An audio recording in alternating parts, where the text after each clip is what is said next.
Welcome to Authenticate This, the cybersecurity leadership podcast for CISOs and identity leaders navigating the complex world of identity. From real-life breaches to internal missteps and everything in between, we bring you authentic stories, hard-earned lessons, and actionable insights to help you lead with confidence when chaos strikes. Our goal is to humanize identity, uncover actionable solutions, and explore the business of identity beyond the spreadsheet. This is Authenticate This, where identity meets leadership. Welcome to Authenticate This, the podcast where we focus on humanizing identity. I'm your host, Tim York, and I've got our host, Jackie Henrich, here as part of our new team. We have a really awesome guest today. I'm so excited to interview Susanne Senoff. Susanne's the CISO at PROS. She's been there for a couple of years. Previously, she was the deputy CISO at McAfee. We're going to jump into Susanne's career and story and how she works from a human side. But before, I have a couple fun facts about Susanne. Well, Susanne lives in Austin, which is very fitting because one of the things that she loves to do is watch live music. So Susanne, before we jump in and start talking, we're going to put you on the spot. Ooh. And this is a Jackie question.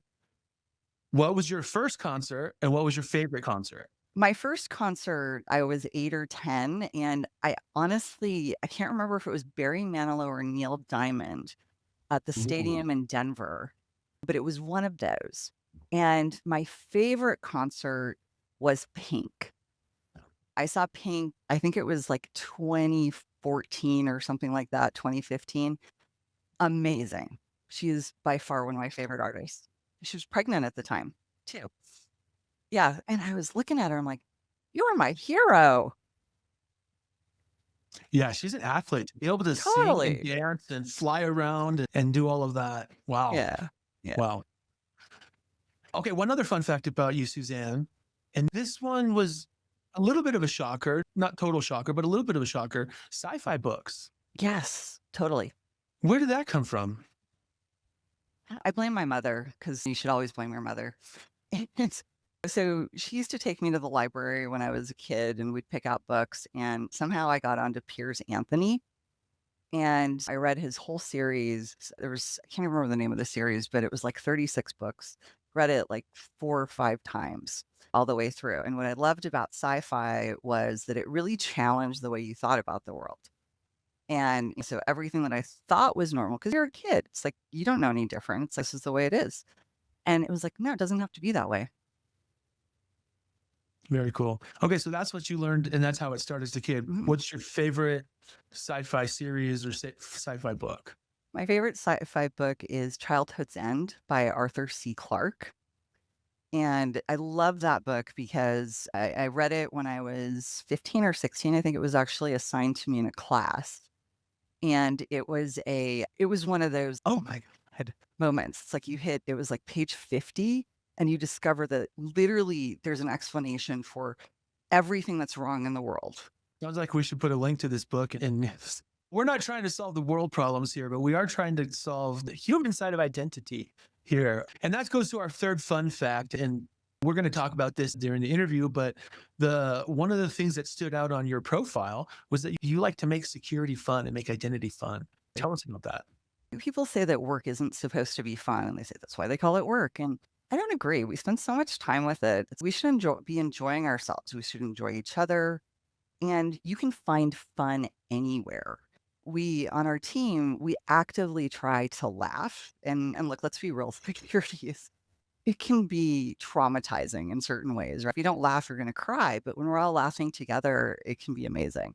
And we've been sending around security dad jokes, and they're just fun. Security dad jokes. If you look on the internet for security dad jokes, they're so bad. It's so good. Yeah. And it's also part of making it fun too, is just giving people the psychological safety to be goofy and to be themselves and to feel like it creates a team where you feel like you're in it together. Because I find that like a lot of what burns people out is this feeling like I'm doing this all by myself. I don't have the support I need. And all of us have bad days sometimes, or we're getting shot at by stakeholders or threat actors, whatever it is. Yeah. I love what you said, giving safety to Mhm. be authentic and to be Yeah. real. And it's if you're goofy and weird, that's okay because we want you to be real. I love how you said you give permission to laugh and you think everyone should laugh. My favorite moments of all time, whether it's watching a show or a movie or being in a group, or when someone is trying not to laugh from an inappropriate timing. You're like, me and Jackie can make eye contact in a meeting that's really important. And she does a face where I'm trying not to laugh. That to me is like the most authentic moment when you're watching Saturday Night Live and they're busting up and they can't do the skit because they're laughing. That's Yeah. real and it's authentic and those moments. And so for me, laughter is the thing you can't fake. You can't fake laughter. And if you allow people to laugh and give people safety to be authentic, we could do a whole podcast just on that. We won't dig in too much on that. But and in order to keep things moving along, Sure. I would love to do a quick intro with Jackie. So Jackie is one of our hosts. This is actually her first time hosting this podcast. She's done others before, but she's going to be one of our hosts moving forward here. And I want to tell a quick story about Jackie. So the first time that I met Jackie live, I've met Jackie over video calls just like this many times. When we had started to develop a relationship, and I could tell very quickly she's authentic and real. I'm naturally drawn to that.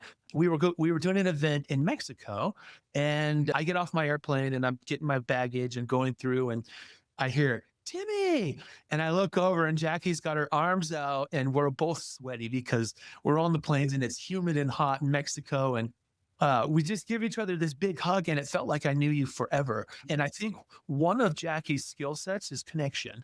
And one of the things that she does really well is connect with others. And in our roles, it's super, super important that we connect with our partners and our customers and the people from an authentic way to be very effective. And so that's Jackie's skill set. And I get to witness it and watch it. I saw the two of you connect yesterday when we were chatting. You're going to be best friends. And I saw when you said Neil Diamond might have been your first concert, was one or the other. I saw Jackie's eyes light up. She's going to want to talk to you about Neil Diamond. I could tell. Love Neil. We are going to jump into Not the Onion. It seems like a fun segment that all of our audience seem to enjoy. And so for those who are listening to this for the first time, The Onion is a spoof newspaper that creates random articles that sound like they could potentially be real, but they're not. And it's usually just a spoof mocking modern culture, whatever. There's a subreddit in Reddit called Not the Onion, and they take articles from all over the world that should be onion but they're not. And so these are actual real articles that I pulled. We don't have to go through them and read them. I just want to read the titles and we can chat through them because this is interesting. So the first one that I pulled up is a Czech fake dentist gave root canal after reading online instructions. So I dig into this article and there was a whole dentist studio and they were doing a lot of minor dental surgeries. Root canal, I don't know if that's a major dental surgery, but I kind of want someone doing my root canal to be a dentist. And so Even a minor surgery, I would actually want a real dentist too, Tim. you have some type of credentials if you're going to even clean our teeth or floss our teeth. So I don't know if you guys have any thoughts on that. Obviously, when you go to a dentist office, you don't typically think to check their credentials, but maybe we should. My first thought was, we didn't verify those credentials. This is a huge authentication failure. Let me all practice lost. Sure. Yeah, I was starting to wonder if it was an AI hallucination for the online instructions. Yeah. All right. The internet makes us all professionals at everything, though. Totally. WebMD, you're a doctor. You're great. We're all set. No. I Don't- can diagnose myself for everything. You'll wake up with bubonic plague or something if you go to WebMD and you type in your. Yeah. All right. So the next article this one is hilarious. So Not the Onion. The article title is this: AI company files for bankruptcy after being exposed as 700 Indian engineers. And so as I dug into this article, it's really interesting. There was this company that was pretending to be AI, but they actually had real humans behind the scenes doing the work. And their evaluation was over $1 billion. And then when the public found out that it wasn't AI, the evaluation dropped in half. And allegedly now they're filing for bankruptcy. And I just find it so ironic that everyone's so fear-based around AI. And then we have a company that's providing a solution with real people And now it's devalued because it was actually real people behind the scenes. And by the way, if you go to Not the Onion and you search AI companies, Not the Onion, thousands of articles. Every month there's hundreds. And so Yeah. there's a lot of these that pop up. And there seems to be a trend with AI companies and people behind the scenes. I don't know if you guys have thoughts on that either. The Wizard of Oz popped up in my head immediately. And so I guess we're not in Kansas anymore. Yes. You're not in Kansas anymore. No. My first Oh. thought was, how did this AI pass the SOC 2 audit? Was my first question. Huh. It's a really good question, Jackie, but you know what? The SOC 2 doesn't address how you market yourself. It just addresses security controls around the cloud, right? There. That's a Yeah. marketing failure. Or Yeah. marketing genius. Oh, Didn't end total up failure. in It's the fraud. It's like completely fraud any way you look at it. It's like artificial intelligence. Maybe we're not really as smart as we say we are. What does that really mean? Yeah. Maybe we're not. All right, so let's jump into some trends and let's get into some questions here. One trend that we're finding, Suzanne, that's really interesting, all of the CISOs and security leaders that we've been interviewing Mhm. tend to have varying stories, varying backgrounds, but they all have a couple of solid things in common. And the biggest one for us is that they're very purpose driven, and that typically that purpose isn't about them. And we find that the best CISOs out there are driven by purpose. They lead with purpose. And we would love to understand what your purpose is, your guiding principles, or a couple of things that drive you have been your guiding principles throughout your career. Customers, like first and foremost. And it's actually a lot of the reason I took the job at my current company, because I felt like we were very aligned on that. And when I say customers, it's not just like who we sell to, it's also my internal customers. And it can be even my team sometimes when they're relying on me for something. How do I figure out what they need, what they want, and deliver that? The second thing is impact. I was always the person that took on the projects that nobody else wanted because they had either failed or it was like too risky. And I was like, bring it on. I think that's going to be really fun. And then I think one of my guiding principles has always been to try to leave the person that I'm meeting with or working with better off than before they met me in some way. And whenever I'm not successful at that, it hurts. And I try to learn from that. I think it's personally when the people you care about, the people you're leading, the people that you are trying to raise up, and when they're not happy or they're having a hard time and they can't get through a project, that's disheartening to you as a leader, for sure. And that's a hard one. I love that. I think that also comes back to the power of connection, right? Are you Yeah. connecting with your team? Are you connecting with your stakeholders? Are you connecting with your customers? My life mantra has always been only good mojo in my dojo. So Yeah, I love that. bring the sunshine, bring the happiness. Where I'm going to have my bad days. Do not get me wrong. I'm no Yeah. perfect sunshiny angel, but I believe in that power of connection, because connection builds trust. Mhm. Trust breeds real collaboration, and that's when the impact that you spoke of actually comes to fruition. I would love to hear your thoughts on connections in the space and how that's helped you along the way. The most fun that I have in any given day is when you just create and do something amazing with other people. And we get to say, look at this amazing thing we've created. And I mean, it's like our baby, right? You go, we created a baby. It's great. Yes. Yeah. And I think a lot of when we talk about connection, when I see so many missed connections are mostly because people aren't listening, or they're so focused on what they want, and they haven't really thought through and said, okay, what is it that this person's objectives are? Or what is it that like their constraints? And I see that a lot in the security field. And it's a lot of times why security professionals get yelled at. It's like, you just want to implement security and you don't care about the fact that I have a product roadmap that's a mile long. And so listening helps you figure out, is there a path forward here or not? And what could that be? Is there a way to make this a joint win? And so I think that's a lot of what breeds the trust. I love the joint win. That to me, I've had a tendency over my career to work on Jackie Island. I know what I'm doing. It'll be faster if I just do it. That doesn't help anybody. It doesn't help my customer. It doesn't help me. It doesn't help my team grow. It doesn't help any connection because I'm not connecting with anybody other than myself. It's been such a giant switch over the past 7 years of just let me go ahead and down. Let me just do it because I know it's going to get done. We all suffer from it. I see a smile on your face that says, I've been there in my career before as well. Totally. Once I switched that and said, no, the power of a team, the power of people, it changed my whole thought process on success and how to get there together. And oftentimes when you're working on Jackie Island or you're working on Susanne Island, there's a good chance that Jackie and Susanne are working on something similar that is going to impact the other one.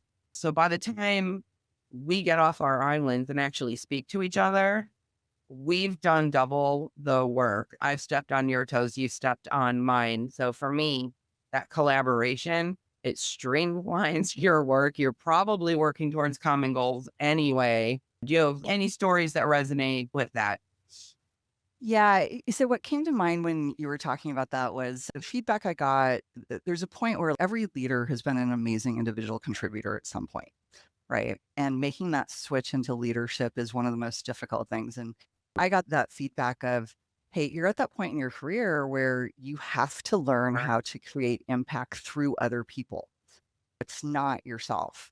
And that was a hard one for sure. But the thing that came to mind for me is I think individual contributors, when we're all really good and this thinking that, oh, I can do this much faster myself, there's an arrogance to it, right? And yeah, and there's in certain ways that's good. Like it's a self-confidence of I know I'm good, I can do this. And so I had a team. This was earlier in my career when I was working at Morgan Stanley. And I was working my butt off 14, 16-hour days. And I was convinced that if I went somewhere that everything was going to fall apart. And so I went on vacation for a week because at banks, you have to go on vacation. That's part of the way that they would catch fraud in those days. And I went somewhere where I could, and that was before we had remote desktop and couldn't call in. And I came back and my team had actually been a lot more productive. An awful lot done. And I was like, this is really interesting. And so then I started to pay attention to truly what my leadership style was, what my impact was, and really broke down that arrogance in a way. So I love that. I had a very recent one of those aha moments. I took PTO, which Jackie, right? I took a week off, went to visit mom out in Georgia. My second in command was like, I got you. And I knew he did. And then the very next week, Tim and I are at a conference. So Matt, you've another week, you've got this, right? You're going to be tired. I can promise you're going to be tired, but you're going to crush it. Third week, Matt and I were supposed to go on site together. I had a family emergency. I couldn't go. He handled the whole thing midair, changing slides, changing talking points. love it. And the inner control freak in me, right? All of the things were completely gone because my ability to delegate and him be successful, delegation has been a horrible part of my career. You said it. I made a baby. I'm gonna watch his baby grow. Nobody else is gonna babysit my baby. This is my baby. But having somebody else take over, not just for a day, not just for a meeting, but for multiple weeks in a row and thrive, and I can come back fully great. Nothing terrible on the table. I learned that being able to delegate is a flex on how good your team is and the supportive team that you created. And to me, that was huge. That was just last week. Delegation's been a problem with me for a real long time. This was oh my gosh, it's actually a flex. I'm not needed every single meeting. I'm not needed every single moment. At what point in your career did that hit you? It's taken me 25 years to finally get to that point. I would love to hear from you. I think it's always a constant struggle, right? So the Morgan Stanley story I told you was about 20 years ago, right? And that was actually also about the same time that I got leadership coaching around, it was called delegating authority, because I used to think that delegating tasks was just what you did, right? You said, go do that. But but this was really different. It's about how do you help people be successful? What kind of authority do they actually need beyond just the knowledge and the understanding of the task? And nobody's perfect at it all the time. And there's always like, you have to flex your style in ways that are incredibly uncomfortable. And sometimes I do it really well. Sometimes I suck at it. It's just the way the world works. Yeah. No, What, all of that. That's great. what I love that I heard there, Suzanne and Jackie, is that it's a skill that needs to be learned and taught and nurtured. And it's not just something that, oh, I'm a leader now, I have this skill, I can start delegating. Like, Yeah. it's an actual skill set. And if the three of us are talking about it, obviously it's a concern of health. And there's a lot of people that have these same issues. But the fact that it's a skill, and I love, Suzanne, that you recognize that you said there was a moment in my career that I was like, gotta get this skill set if I'm going to be effective. But the point is that it's a skill. It's not something that you just pick up. Someone either had to teach it to you or you had to proactively seek out that skill set in order to grow it. Yeah. I would also add on this, part of my journey as a leader was also, I firmly believe that people rise to challenges, right? So a lot of leaders don't set expectations higher. An example was like, we had a guy on my team, he'd been here for a couple of years and he was performing okay, right? And we talked about it internally and I was like, why don't we just tell him he's accountable for the program? You're truly accountable for that. And he rose to that challenge. And once he had that ownership, it was amazing what this guy did. And then he became a top performer. And I was like, this is amazing, right? It works Now there's, in that moment. yeah, exactly. Correct. Exactly. But there's also a downside to that because I got feedback. God, this was like 10 years ago or something. My manager looked at me. He's like, you do realize that you set people up to fail? I'm like, what do you mean by that? He's like, yeah, you set these expectations really high and you wait until they fail and then you save them. And I was like, oh crap, you're right. Yeah. Because not everybody is gonna reach that Right. apex or they need some help getting there. And there's again, it's a learned skill. And as a manager, you've gotta give yourself some grace, firstly. Nobody's perfect at it. And there's gonna be people that thrive under you and think you're the best manager. These skills that I've learned, I still have people that I managed 20 or 30 years ago now. Yeah, I'm really old. Like all the things that think I'm like the best leader they ever had. And that was before I'd learned some of these skills. I've got people that think I'm the worst leader they've ever had. And honestly, it probably was for them. So It's a hard balance. It's a hard balance. Because throughout my career, everything you're saying really resonates here right now. the point is, it's like we do the best we can. We learn as much as we can. Guiding principle of try to make people better off. And when you fail at it, figure out what you learned and do better. A lot of leaders have told me over my career, you need to shift your expectations because not everybody is going to have the same expectations of themselves as you do of yourself. And for the first 5, 10, 15, maybe years of my career, I was like, no, they should just do better. They should just do better. Yeah. And then I had a leader who was like, all right, this has to stop right now because you're making yourself crazier than you already are with these expectations of everybody else. And I am smart enough to know that a junior and a senior are going to have vastly different things. But at a junior level, I still have high expectations of what they can do. So I think you and I are, again, in that very same boat. Maybe we set expectations too high and maybe that's a problem. Yeah. But the people, I can't say that I've had anybody who hasn't put in all of the effort. Not everybody's going to be successful, and that's okay. Again, we can get into this at any point. We all have failures in our career. And one of my favorite things about failures is how much you learn from Exactly. those failures, which I think is a wonderful topic. And I'm sure in your illustrious career, you have one or two potential failures that you can reminisce on. And what did you get from that? What did you learn? And how did that help shape who you are as a leader?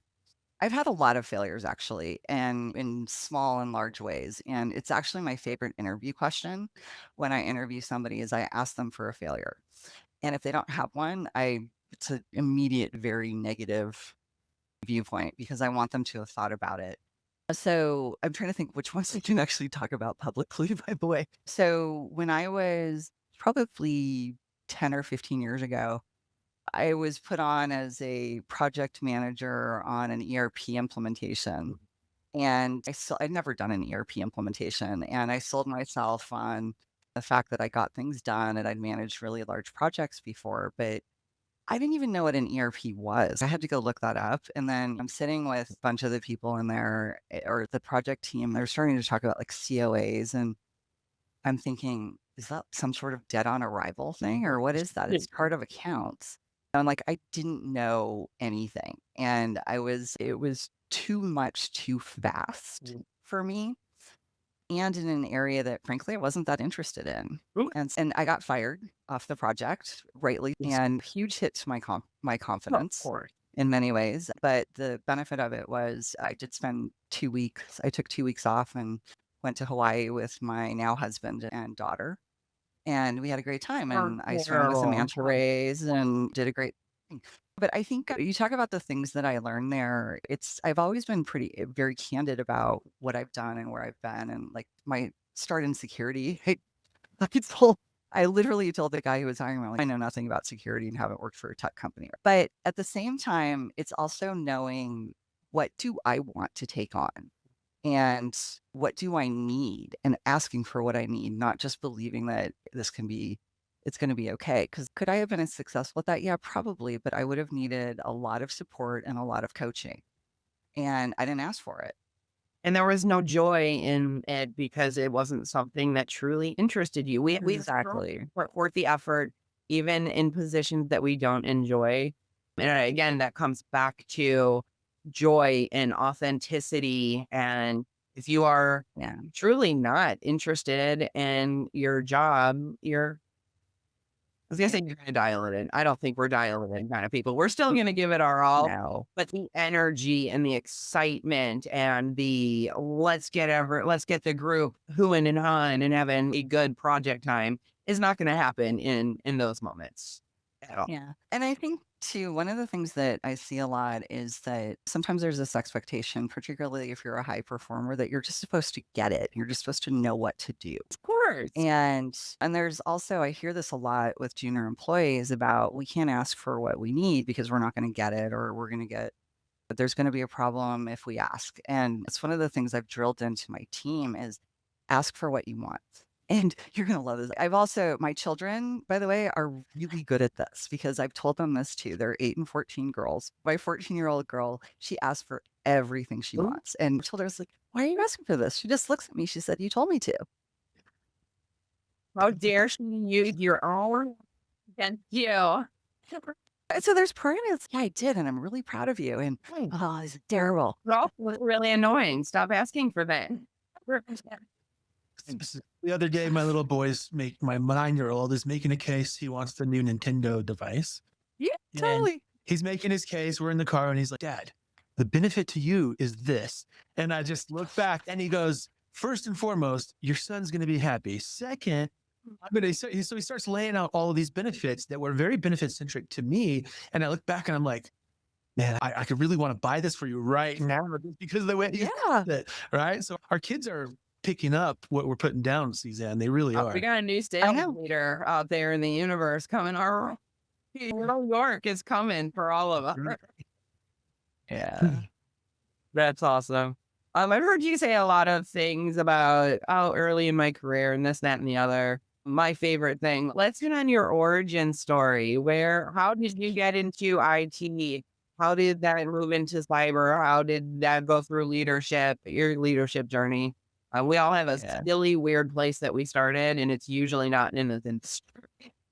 No. So I was a poli-sci major and I got a master's in public administration. I thought I was going to go into government and save the world. And then I got my student loan debt repayment schedule.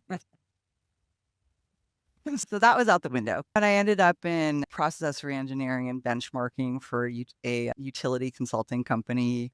And then I ended up at Morgan Stanley in their project management group. And again, this was a situation where in the interview, I don't know anything about technology and I don't know anything about finance or financial services. And they said, You're "Oh, you'll hired." learn it." Yeah. And I worked there. I worked at Morgan Stanley for 8 years. They were an incredibly good company, very supportive, and I had amazing opportunities. I ended up working in implementing Sarbanes-Oxley in year one. And there was a heavy technical component to that, obviously, and then went on from there to be the business owner or the product owner for some IT projects. But then 2008 came along, financial crisis, I was laid off. And which, by the way, is a huge rejection. Like, even if it makes sense, it's like, I don't care who you are. You're just like, but I'm great. How can you not see that I'm great? But I survived it. And my husband and I moved here. You're not great. Yeah. What's happening? Yeah, and by the way, this is like something another manager told me once, is rethink what a good outcome looks like here. And so I've always remembered that. And we ended up in Seattle, and my project management consulting company I was working with said, "Hey, we've got an opening at Point B," or sorry, that's the consulting firm, Microsoft, for a interim security manager. Funny thing about security. Yeah, but you've got the risks and controls, and they said they want that. And I was like, all right. And again, it turned out it was the global foundation services right as they were moving into the cloud. And again, great interview, really gelled with the manager. He later hired me full time. And again, I was going through this, and I'm like, I know he's going to hire me. And I need to make sure he knows I don't know anything about security and have never worked for a tech company. But that's how I got into security. All those stories come back to me. What I'm hearing is hire the person, not the resume. The resume says I can do these great things. I'm successful in my past. It may not be aligned directly to what my new role is, but the person, the energy, the craving to learn, the craving to be great, that's who you hire, right? You've got the soft skills. You've got the brains. The brains may not be directly linked to the new job, but you've shown throughout your career that you are clearly willing to learn, willing to lead, willing to do all of the things. So to me, not that you don't have a great resume, but it's the person, it's the personality. Yeah. Again, coming back to that human element, it's the person, and that's great. I love that you're challenged early in your career with things that you didn't understand and that you were willing to say, like from day one, I don't know this, but I'm willing to try and put effort into it. And I feel like just based on what you said about how you give tasks to your employees, I think there's probably a correlation there. Is there a connection with the way you were brought up early and the way that you lead and coach today? I think both my parents were very much into figure it out. Right. And there was a lot of problem solving early on. There was a lot of, if you want it, you figure out how to go get it. And my dad tells this story, or my mom and dad told this story about how I talked them into giving me a $350 monthly allowance when I was like 13 or 14, because I broke down a budget. Same thing that Tim, your son did. I knew what was important to them. I knew how to sell it to them, and I broke down the budget of why I needed these things, what I was going to pay for, and how it was all going to work. And so they were like, okay. When I started driving, my mom, so I had a 2 a.m. curfew. Please don't tell my 14-year-old this, when I was 15, because I had explained to my parents exactly what we were doing, where we were going, and who I was going to be with, and why the timing made it such that I had to be home at 2 a.m. to be the most safe. And then when I started driving, my mom wanted to reduce the curfew to midnight because she worried about me. And which now I understand that. At that point in time, I had no empathy for her. Lots of eye rolls. How dare you? All right. Completely. God, I was like queen of the eye rolls. And of us teenage girl. so bad. Wait for it, Tim. It's coming. Give it Yeah. another couple of years. The eye rolls are coming for you, bud. Yeah, then it was just logic. It was like, look, if you reduce my curfew, then I'm going to have to take a ride and I'm not going to be able to drive other people. And wouldn't you be more comfortable with me driving than me being in a car with a drunk boy? Sold. Did you Yes. have Like, did you have amazing PowerPoint skills at this age, or was it all verbal? it was all verbal. So one thing that I love very much is mentoring and mentorship. I'm gonna guess you might have had a few good mentors in your So many. career. I would love to hear about things that they have given you to be the power to be who you are today, and what those relationships look like and how they came. Was it just a random, I, wow, you've been appointed to John. Okay, let's make it work. Or did you seek out, or did somebody seek you out? I would love to hear, and how people influenced you. Yeah. I want to start actually with something that when I was at Morgan Stanley, I went to this women's financial conference. And the thing I remember about this the most was this managing director at a bank said, you have to be someone that people want to help. And then you need to ask for help and you need to take it when it's offered. Right. And now I don't think I did that as well all the time as I could have, but I've always remembered that. And so what that means is that when a lot of my mentors have just been random people that I just got along with and very informal, and I'd just start talking to them. I'd start asking them questions and I would learn from them. And sometimes I didn't even know I was learning from them. Some of my mentors were when I had very specific challenges, I would randomly call up people that I thought could help me. I would say, I have a problem. I have this problem. I need your help. Can you help me? And they would. And then it wasn't necessarily a formal mentoring relationship where we met every week or every month. They would just be there for me when I needed them. And but I have had so many mentors, but like the two pieces of advice that I've gotten over the years that I think have been most pivotal. One was that a mentor said, you're ready to be a CISO. Okay. At that point in time, hadn't even had that on my career path. I thought I had tapped out in my career. I was a senior director and I thought that's as far as I was going to get to go. And at that point, I was like, really? And we talked about what that really meant. And he was like, yeah, you need to really think about why you would want to be a CISO. And you need to think about what that means and how to go after it. And once that idea is planted in your head, you can't let it go. It's like you can't I couldn't stay a senior director. And I was so grateful to him for that. And then another mentor, I got promoted to an executive director at Morgan Stanley. I was a very young executive director and my career looked very bright. Got a huge bonus that year. Everything was going great.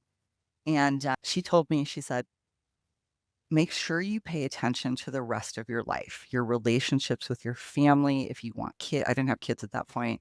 If you want kids, your friendship, she said, because the company is here for you right now, but there's going to be a point where it's not.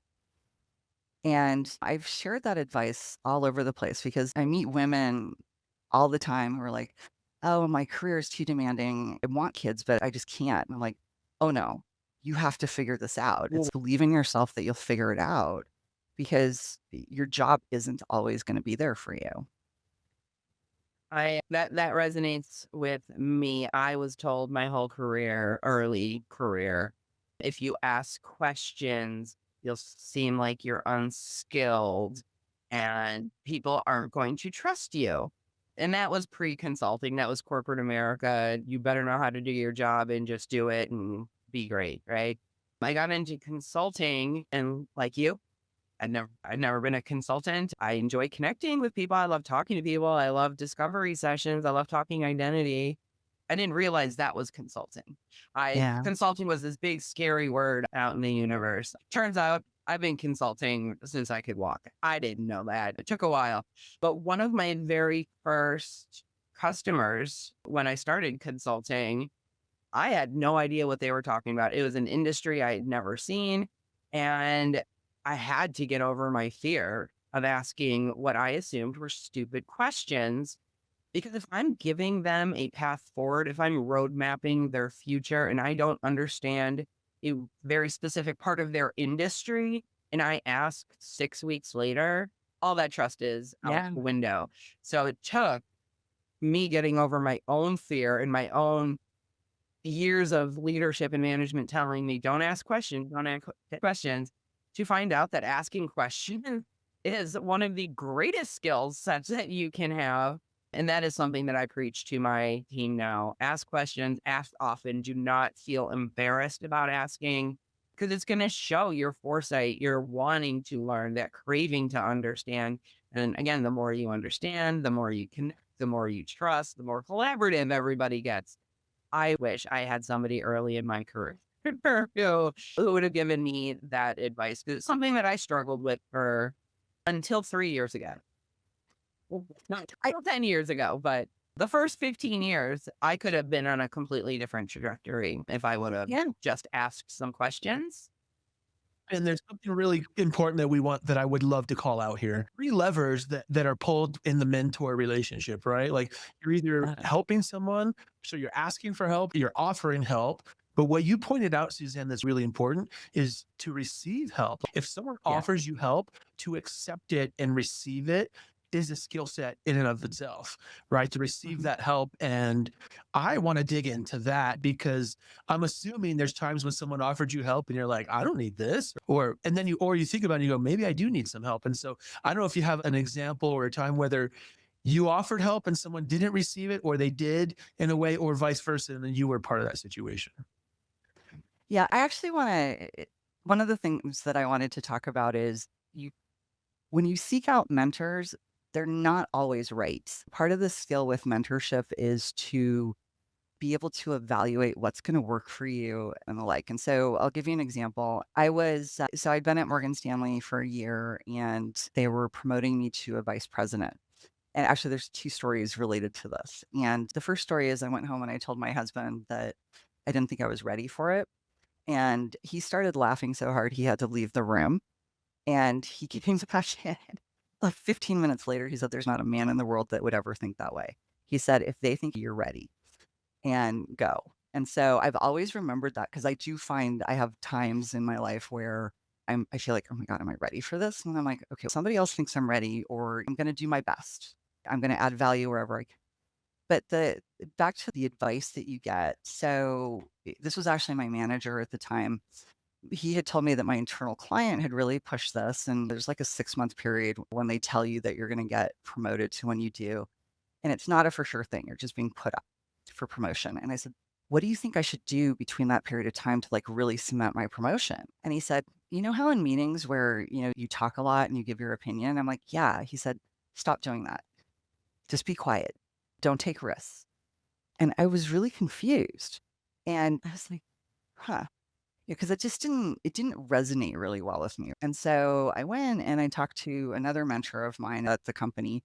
And I told him this story and he rolled his eyes and he said, that's the worst advice anybody could ever give you. You're being put up for promotion because of exactly what you do. Keep doing it. And so I just want everybody out there who's listening to realize that if you think you're getting bad advice, you are. And go validate and go figure it out. My favorite CISO comments that I've heard. If you think you're getting bad advice, you are. Amazing. It's like we've got a bullshit meter in our head. So this back real quickly to live music or to music. I'm not a musician, but when a musician is singing and they're out of tune, I can pick up on that, right? And I feel like that's probably what you had this gut feel where you're like, I don't know about that advice. As a human, we pick up on that. I can't Right. sing like the guy on the stage or the gal on the stage, but I know when they're out of tune or when they're in tune. And so we feel it. And I think that's similar where you got to check your gut sometimes. And we're such a data-driven group of people, especially with what we do in tech and security. Sometimes your gut is the most important indicator of that, right? Yeah, exactly. So you'd asked the question about if I've ever given advice that people don't take or the like. And the answer is yeah, absolutely. Somebody very early on told me when the student is ready, the master will appear. One of the biggest mistakes in coaching, mentorship, and leading is that we try too hard. It's like we believe that we can change somebody or that we can help them. But if they're not willing or ready to take that advice, and I've had a couple of employees over the years where what I've realized my mistake was I tried too hard. And they weren't, there was either the way I was trying to give the feedback, even though my intentions were good, it was making them shut down. And if they've shut down, stop. You have to stop. And there were times when, I'm sure, and I know that people were giving me advice and I just wasn't ready to hear it. But there's also times where I remember the advice 10 years later and I'm like, oh, now I'm ready. Or it's up there. Yeah. Yeah, exactly. And being a beginner learner is hard, especially the more and more senior that you get. But it's when I look at, you talked about hiring the person, I look for that. I want people that are evaluating, changing all the time, but it is a hard skill and you have to constantly cultivate it. Those soft skills, man. It's not Yeah. it's not a learn it once. It's learn it and recheck yourself constantly. Yeah. So we're doing career pathing on my team right now. And actually, one of my direct reports said, I don't want to call them soft skills because it diminishes how important they are. So we've actually decided to call them effectiveness skills. Oh, okay. All right, we're gonna bravo that all around. I do Yeah. like that. I'm gonna have to change a bunch of slides. That if that's not peak Jackie right there going, okay, how much slide and presentations do I have the word soft skills? You've just given me a lot of rewords, Susan. I would love to switch to one of my favorite topics ever. Challenging stakeholders. I know in my space and identity and in cyber and security as a whole, we touch every part of the business. We have to have those relationships with everybody, whether we like it or they like it or not. We impact you and you impact us. I think a big challenge in this industry is getting all your stakeholders to one, come to the table and then talk to each other and work towards common goal. I have, as an advisor, as a consultant, I've run across a grumpy goose or two in my day. I would love to hear your stories, your secret sauce on how to get those grumpy gooses to the table, engaged, and what comes from that once you get them. Would love to hear your talk on that. So I actually love grumpy gooses the most. And the reasoning for that is if they're being grumpy, it means they're willing to talk to you about what's wrong. Okay, which is so much better. You can actually action what's wrong. You can't action people that just won't talk to you or just like, everything's fine. Don't worry about it. And those are the passive aggressive ones that, it's harder. But the grumpy ones, firstly, you engage. I had a client at not Morgan Stanley, at Microsoft when I started there. It was a contractor in this team, and everyone said, oh, I'm not going to tell you his name. He's still my friend, actually. But they're like, he's so difficult to work with, and he's always complaining, and we don't like him. And so I took him to lunch. Yeah, of course. I just took him out to lunch, and I was like, okay, what's the problem? And I'm a very direct person. I'm like, what's the problem? You seem unhappy. Let's talk about it. And come to find out, all he needed was a project plan. So I gave him a project plan, and then he started becoming super helpful. I found that they just need to be heard. Oftentimes, they say, this is a problem, leadership, I need this, help, and they don't feel heard. And that's when the shutdown starts. And that's when the working on Jackie Island starts. And then all of a sudden, you're not a part of a team anymore. And then you're even more disconnected. I agree with you 100%. The grumpy geese are my favorite. Once you crack that outer shell and you understand why they're not engaged, why they're not grumpy. Again, is it you're not heard? Is it your ideas are being shot down? Did somebody else take credit for your work? There's a million reasons why people sit down and be grumpy. One of my first clients I ever had in consulting, there was a gentleman, we were in a workshop doing discovery. He had his back turned to me, his arms crossed the entire time, and he didn't want to engage at all. And I said, "Oh, that's my guy. That's my guy. First break possible. Go talk to him." He was the Pam guy. His thoughts didn't matter. Pam was again, this was 15 years ago. Pam was a secondary thought, right? All of the things.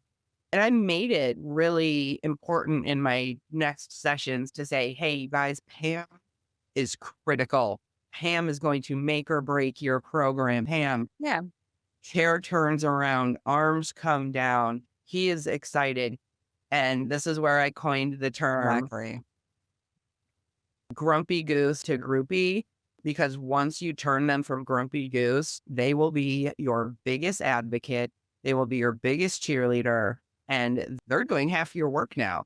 They're doing half your work. You don't have to do anything. And it's because you take that time to see the guy in the room or the gal in the room who's completely disengaged. And again, as a woman, I can give 1,000 stories on when I've been talked over, when my idea has been taken, when that's a stupid idea, Jackie. Why would you even talk about that? Of course you're going to shut down.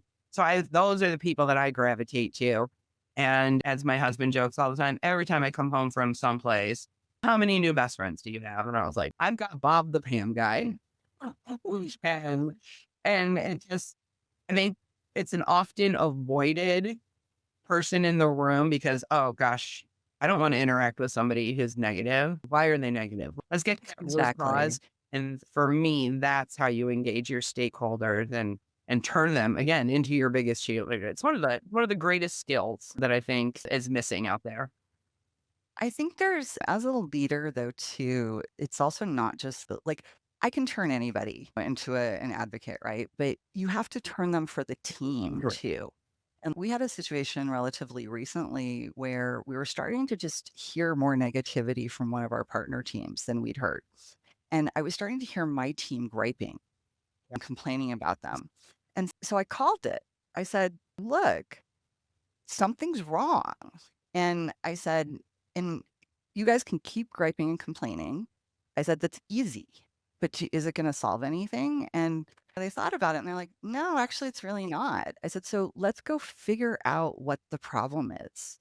And this was like something it had to do with, they were complaining about tickets that were going through and they weren't being actioned the way that they should be. And there were mistakes being made. And I said, look, this is probably a role issue or a process issue. Maybe the procedure isn't correct.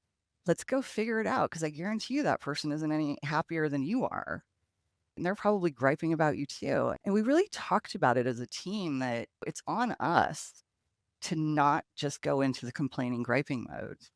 I think there's a place for everybody. Nobody's perfect. Nobody's going to be sunshine and rainbows all day. Even I have my storm cloud days, but it's contagious in a bad way. Totally contagious. And it's oftentimes not the technology. I'm going to go into my little spiel that I always do. It's often not the technology. It's usually the people in the process that need to be realigned. Your technology is only going to do what your processes are telling it to do, and your processes are only going to do what the people who understand the back end are implementing those processes. Oftentimes, we can gripe about this, that, and the other. It usually is fixed with a very simple conversation.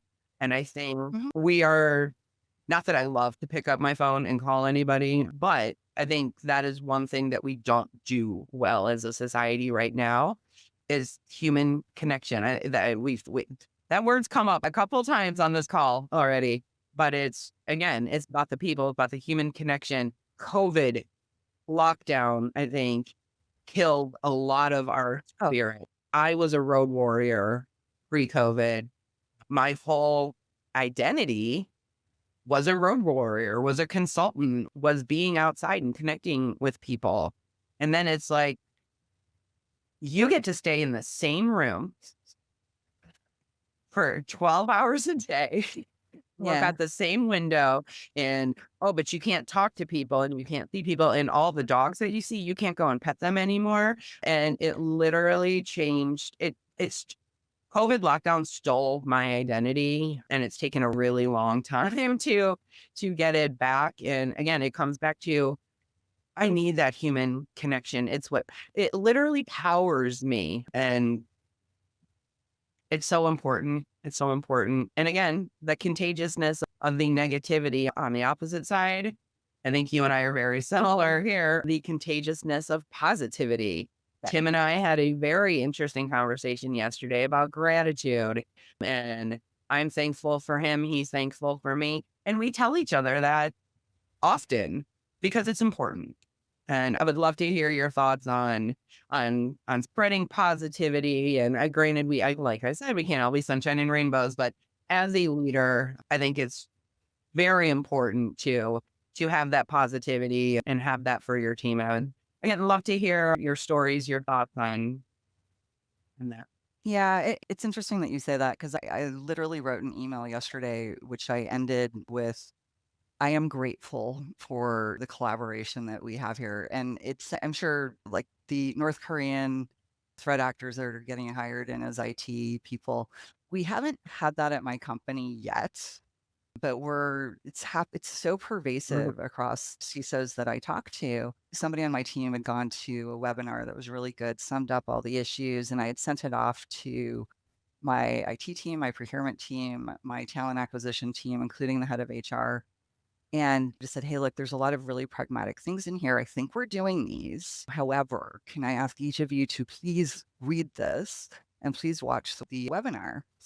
And I was like, and one of the things they talked about in the webinar is that HR is a blocker or IT is a blocker or procurement is a blocker. And I'm like, I'm so grateful for all of you that we are working together to ensure that our company is safe. And I think it is really important because people, when they feel like they're being attacked, they respond like that. And I think as security professionals, it can come so quickly like that. When I started at my company, one of the divisions had with a SOC issue, and we had a SOC finding. And it didn't lead to a qualified opinion, but it was an exception and the like. And they were embarrassed. And I was told by lots of people, oh, they're not going to respond and they're going to be really upset about it. And I just went and I had a chat with them and I was like, okay, how can we help? What can we do here? And this was an executive who reported to the CEO, and they told everyone, including my boss, that they were like, I didn't feel attacked. I felt they were grateful for the help and the connection and hey, we're in this together. I'm going to say I love that again, because I do love that, because a huge part of my job as a strategic advisory is, again, let's get all those stakeholders to the table and let's have them have a voice. We all have a voice, and our voices need to be heard, or else we're just implementing what we need to implement and not thinking about the fuller picture. Having good stakeholders who are appreciated and appreciative of you, to me, it's the end all be all, because none of us can do this alone. It's what's your love language, right? Yeah. Everybody's got like work love languages, and it's not just languages and it's not just languages between your spouse, right? It's some people really want acts of service. They want you to do something for them, and that's how they know that you're on their side. Other people want the words of affirmation, and it's not like they need this. And it's not a heavy lift. It's just figuring it out. You both have mentioned gratitude, and being part of being a leader is someone who can show gratitude. And what's really interesting about gratitude is when an act of gratitude happens, 3 people or 3 different groups receive happiness. And I learned this from Sean Ancor. He did the TED Talk, Happiness Advantage. He wrote a book. He's the happiness expert at Harvard. And he's one of the people that I love to follow. But anyway, he talks about this and he says, look, when an act of kindness or an act of gratitude happens, the person who gives the gratitude is fulfilled and grows and learns and has that feeling. The person who receives the gratitude is also fulfilled and learns, but everybody around you that witness it get that same feeling. And so it's like taking care of somebody. Now it's 3x the effort of happiness and elevation of the group, as opposed to the other way. If you're calling someone out publicly, the 3 people receive negativity, 3 levers there. And I love gratitude because of that. It's a force multiplier, and it makes everybody feel better. And so I think that's a good note to finish on. And Simon Sinek is my other guiding star. I love Simon Sinek, especially finding your why and finding your purpose, and leading by purpose is one of the things that he focuses on. And on his last podcast, he had a guest, Susie Welsh, come on. And Susie Welsh teaches a course. I can't remember in the university. I've watched so many of these, but she teaches a course at a university about finding your purpose. And she breaks it down to three things. The three indicators of success within your purpose are people, ideas, and execution. Is her pie model. And so the very best leaders surround themselves with the very best people. They have the best ideas, or they cultivate the best ideas. And finally, they execute with the group. They don't do it alone. They execute with the group around them. So on that note, I would like to thank you, Susanne, for joining our podcast. You were a fantastic guest. We would love to have you back on in the future. Thank you, Jackie, for your participation, and we will sign off. This is Authenticate This. Thank you for joining us in this episode of Authenticate This, the Cybersecurity Leadership Podcast. Check out the show notes for links and resources mentioned in today's shows. If you enjoyed the show, please leave us a 5-star review and be sure to subscribe so you don't miss on any future episodes.